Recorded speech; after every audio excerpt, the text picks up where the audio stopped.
Percutaneous endoscopic gastrostomy, PEG, tubes are commonly used for patients who require long-term enteral nutrition due to various medical conditions. As nurses, proper care of a PEG tube is crucial to prevent complications such as infections, blockages, or dislodgement. This guide will provide a comprehensive, step-by-step approach to PEG tube care, ensuring the best outcomes for patients who rely on this form of feeding. Understanding the PEG tube. A PEG tube is a medical device inserted directly into the stomach through the abdominal wall using an endoscope. It is used to deliver nutrition, fluids, and medications to patients who cannot eat by mouth. The tube is generally inserted under local anesthesia or mild sedation and is secured to the abdomen with a retention disc to prevent dislodgement. Preparation for PEG tube care. Before performing any PEG tube care, ensure that you have all the necessary equipment. This includes clean gloves, sterile saline solution, 60 ml syringe, clean gauze or dressing material, adhesive dressings. If necessary, PEG tube replacement or extension set, clean water or saline for flushing, lubricant for insertion. If necessary, alcohol wipes or antiseptic wipes for cleaning the area. Prepare the patient by explaining the procedure in simple terms. Ensure that they are comfortable and in a position that allows for easy access to the PEG tube site. If the patient is conscious, ensure they understand the procedure to minimize anxiety. Step 1. Hand hygiene. The first and most important step in any nursing procedure is thorough hand hygiene. Wash your hands with soap and water for at least 20 seconds. Use hand sanitizer if soap and water are not available. Clean hands are essential to prevent introducing harmful bacteria to the PEG tube site. Step 2. Assess the PEG tube and site. Before starting care, it is essential to assess both the PEG tube and the surrounding site. Check the PEG tube for any signs of leakage, dislodgement, or kinks. Assess the insertion site for signs of infection, such as redness, swelling, or discharge. Palpate the area gently to ensure that the tube is secure and properly positioned. Look for any discomfort the patient may have. If the site is painful or if you notice excessive swelling or infection, it may be necessary to report these findings to the healthcare team for further evaluation. Step 3. Cleaning the site. Cleaning the PEG tube insertion site is critical for preventing infection. Always use sterile saline or an antiseptic solution to clean the area. Start by wiping around the site in a circular motion, moving outward.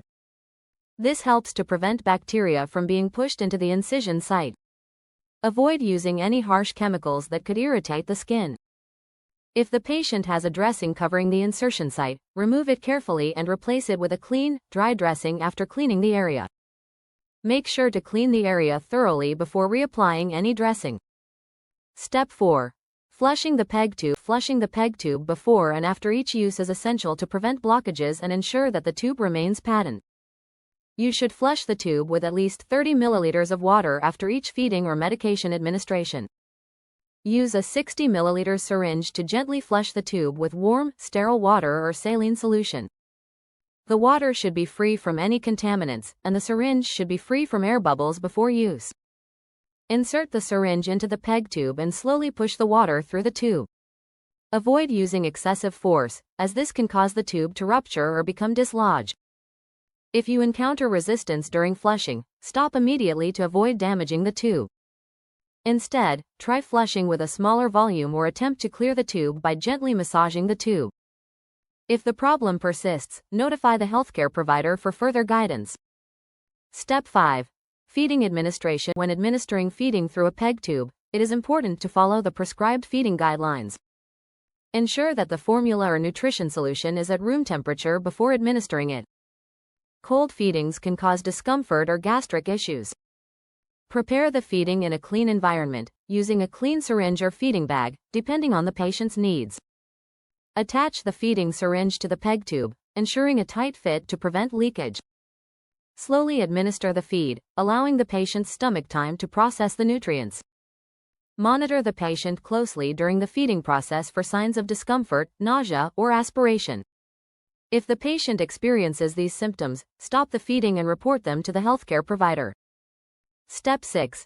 Post-feeding care. After feeding, it is important to flush the PEG tube again with at least 30 ml of water to clear any remaining formula or medications from the tube. This helps to prevent clogging and bacterial growth. If the patient is on continuous feeding, ensure that the feeding is stopped before performing any flushing. Position the patient in an upright or semi-recumbent position during and after feeding. This helps to prevent aspiration, which is the inhalation of food or liquid into the lungs. Keeping the patient upright for at least 30 minutes post-feeding is recommended to ensure safe digestion. Step 7.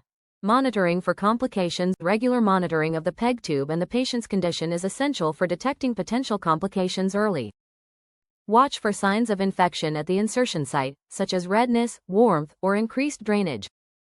If the patient experiences fever, discomfort, or signs of infection, contact the healthcare team for further evaluation. Monitor the patient for signs of tube dislodgement or displacement. If the tube becomes loose or dislodged, follow the appropriate procedure for tube replacement or reinsertion. In some cases, a new tube may need to be inserted under medical supervision. Step 8. Documentation. Accurate and timely documentation is essential for tracking the care and progress of a patient with a PEG tube. Document the following information: date and time of the care, assessment of the PEG tube and insertion site, type and volume of feeding administered, volume of water used for flushing, any complications or patient responses, changes in the PEG tube site or condition, any dressing changes performed. Proper documentation ensures continuity of care and provides a record for future reference. Step 9. Patient and family education. Educating the patient and their family about PEG tube care is vital for ensuring proper management at home. Provide clear instructions on how to care for the PEG tube, including cleaning, flushing, and monitoring the site. Emphasize the importance of proper nutrition and hydration, as well as recognizing signs of complications. Teach the family about the potential signs of infection or tube dislodgement and when to seek medical attention. Provide contact information for healthcare professionals in case of emergencies or concerns. Step 10. Replacing the PEG tube. Over time, PEG tubes may need to be replaced due to wear and tear, or if there is a malfunction. The replacement process should be carried out by a trained healthcare provider, often in a hospital or clinic setting. Before replacing the tube, ensure the patient is well prepared and comfortable. In some cases, a local anesthetic or sedative may be required. After replacing the tube, ensure that the new tube is properly secured, and perform the usual care routine as outlined above. Conclusion. Proper care of a PEG tube is essential to maintaining the patient's comfort, preventing complications, and ensuring successful enteral feeding. By following these step-by-step guidelines, nurses can ensure that the PEG tube remains functional, and that the patient's nutritional needs are met effectively and safely. By continuously monitoring the PEG tube site, educating the patient and family, and promptly addressing any issues that arise, nurses play a critical role in supporting patients who rely on PEG tubes for their nutrition and care.